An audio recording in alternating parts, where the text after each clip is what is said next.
He Lives Upstairs by Mary Ann Constantine. Ble bioch I neithiwr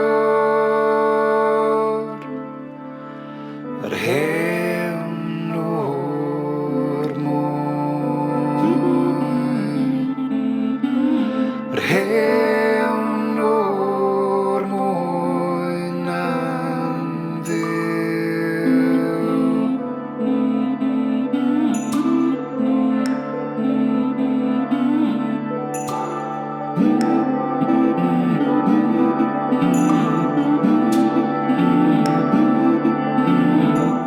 Wel, bym yn pysgot a beti, fiddle-lad-lati, fiddle-lad-lad-lati, o.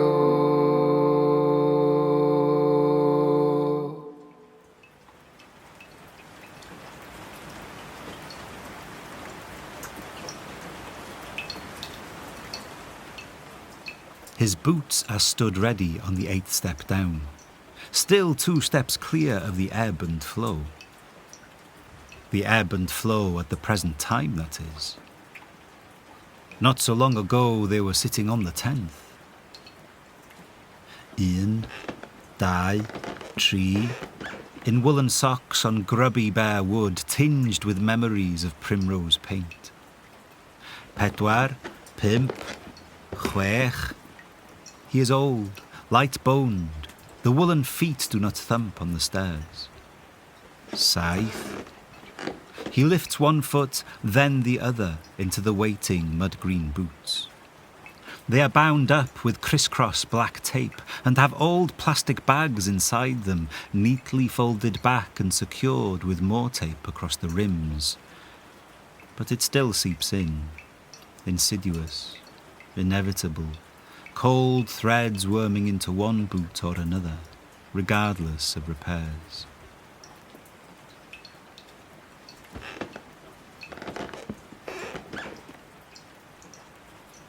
He lives upstairs, but he has to come down to work. Steps 11 and 12 are dampish, greenish wood, and after that, like the steps of a quay going down to meet a rising tide, the final 3 are lost in the grey water. Really, they no longer matter. But the little boy he was 70 years ago misses them. In those days, they were the first 3, and they fixed the first 15 years of him, from bottom to top, camau bach, 1 year at a time, upwards. When he was 8, where his boots stand now, he was exactly halfway up, 7 above, 7 below. He created a powerful mathematical religion centred on these stairs. Primrose yellow then, with a brown and red runner held down by brass stair rods, long since gone. Stair rods, hen wracedd a fin, and lately even the cats and dogs are all now vanished into a metaphor and fall relentlessly from the sky, or sideways in squalls up the valley from the coast. When he was 8, he took on the pointless but satisfying job of polishing the rods with brasso and an old rag. He worked on his religion, giving each step a year of his life, leaving tiny signs scratched into the wood where no one could see them, pushing scraps of paper and symbolic objects under the runner where its edges were loose. 15 is a good number. It splits into satisfying groups. There were ways of negotiating the stairs that might bring you more or less luck, might keep you safe from harm.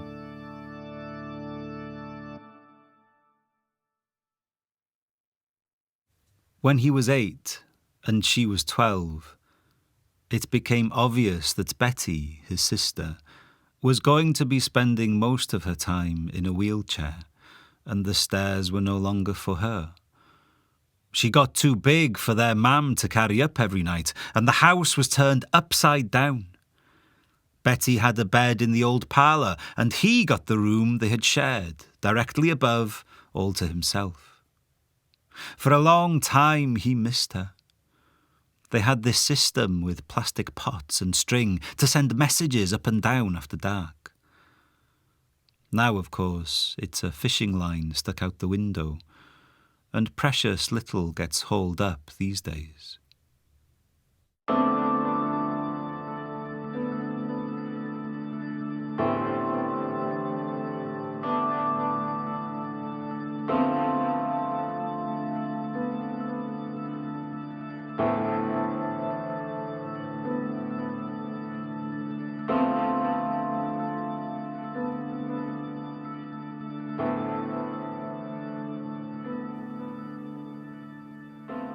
The pot and string conversations they had were pointless and daft. They'd talk about things like the weather.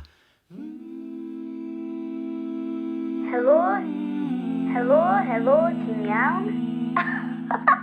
Ydw, dwi'n y bod. A fi, ti'n clywed y glaw?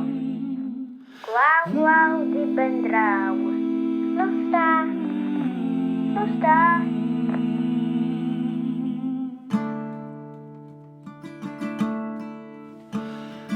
Beth a ddalieswch yr hen o'r mwyn, yr hen o'r mwyn am ddiw.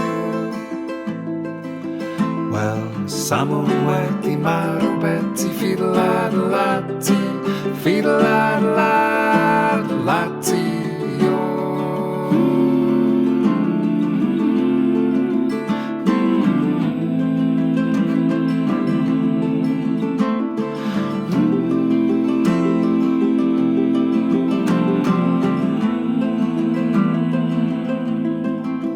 Wel, bym yn bysgota Betty, fiddle-lad-lati, fiddle-lad-lad-lati o.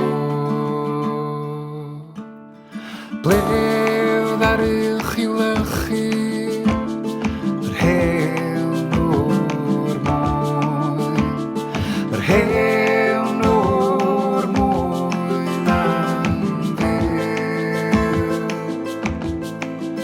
Wedi syrthiad yn y felin Betty fiddle-lad-lati, fiddle-lad-lad-lati o.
It was pure irony that she died in a wheelchair.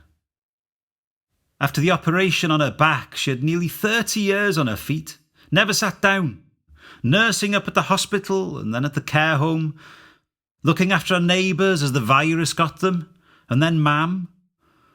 Old women with sticks, hen wracedd a ffyn. The rains came again, and this time, like the disease, they strengthened and did not stop. Betty caught the virus that killed Mam, and her lungs weakened and her bones gave way, and she ended up in the home she worked for, stuck on the ground floor the night of the first big flood, when the staff and those with legs ran for their lives. And there was no time to rescue those without. That same night at our place, the water invaded the parlour where she used to sleep. It's carried off our school photos from the dresser. Left everything smothered in slime and silt. The stench! Chavi. I did try to clean up, and for one hot summer, salvaging seemed almost worthwhile.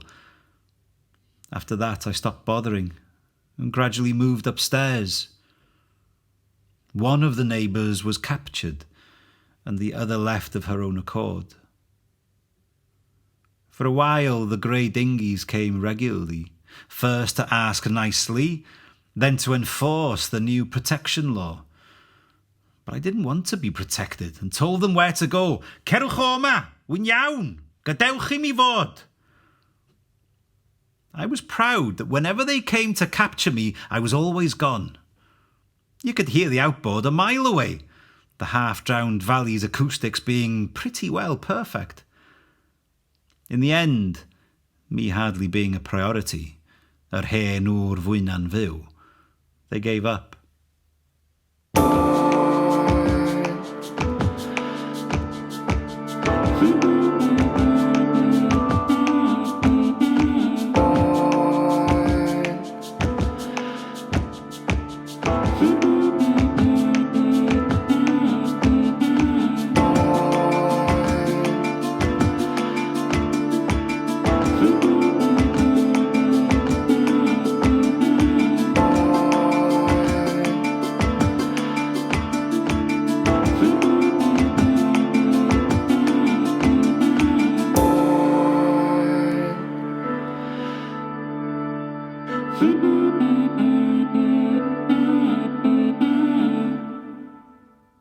In my new life, I make do without people. Mam and Betty sitting matching china cups by the grubby upstairs hearth. And once in a while I float over the other graves up the valley at the chapel, now a half-chapel, standing up to its waist in the flood. What else do? I stew up a nasty porridge from diminishing sacks of oats. I hunt and scavenge, sometimes up into the hills where there are still some feral sheep, the scraggy descendants of the old flock. More often I forage at the ragged edges of the vast river sea, where all kinds of useful things are still turning up in the indestructible, ever-renewed scum of plastic. Even fish. Salmon wedi marw. I get wet.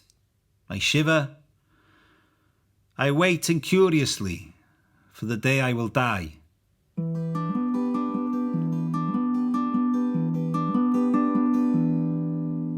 Pam rych chi'n crannu yr hen o'r moyn, yr hen o'r moyn am fyw.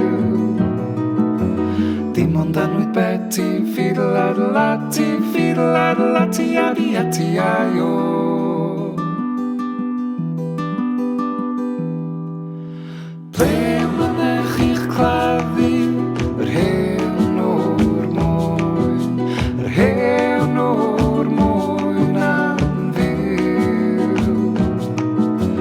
Garagailwyd Betty, fiddle-addle-ati, fiddle-addle-ati, adi-ati-ai-o.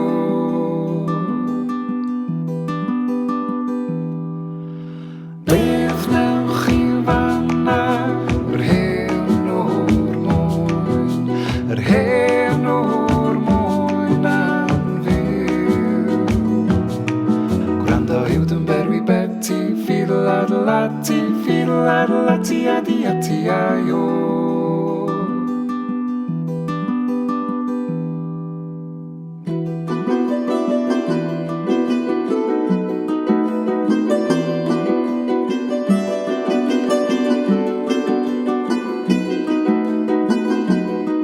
Gwrando uwd yn berwi Betty, fiddle-addle-ati, fiddle-addle-ati, adi-ati-ai-o. Gwrando uwd yn berwi Betty, fiddle-addle-ati, fiddle-addle-ati, adi-ati-ai-o. Gwrando uwd yn berwi Betty, fiddle-addle-ati, fiddle-addle-ati, adi-ati-ai-o. Gwrando uwd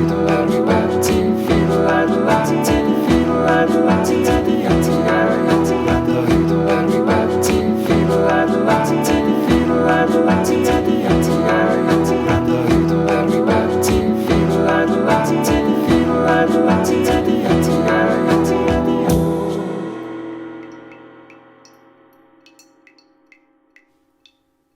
11, 12. What waits for him, moored to the wooden handrail at the bottom of the stairs, is nothing less than a real Tavy coracle. A man-sized Moses basket, stolen from a ruined heritage centre several years ago and lovingly patched, crisscrossed with more of the precious tape. He gets in expertly, it dips and settles. Then he paddles down into the old front room, emptied of its burnable furniture, but still inhabited by the wine-red tops of his mother's sofa and armchair, rising like sea monsters in the grey-brown water. A paler space in the black mould of the far wall shows where the dresser stood. It is long since chopped up and vanished into smoke, leaving him upstairs with a jumbled hoard, the commemorative cups and plates of a vanished civilization. He checks his lines, his hooks, his remaining bit of net, his rope, his knife, and then navigates the wine-red ridges, heading for an open window framed by long green curtains that hang like rotting mermaids. He edges himself out gently into what was once upon a time their farmyard, amser maith and all, crazy with hens and stinking of manure, and is now, for today at least, a wide and lucid pool, bright in the winter sun.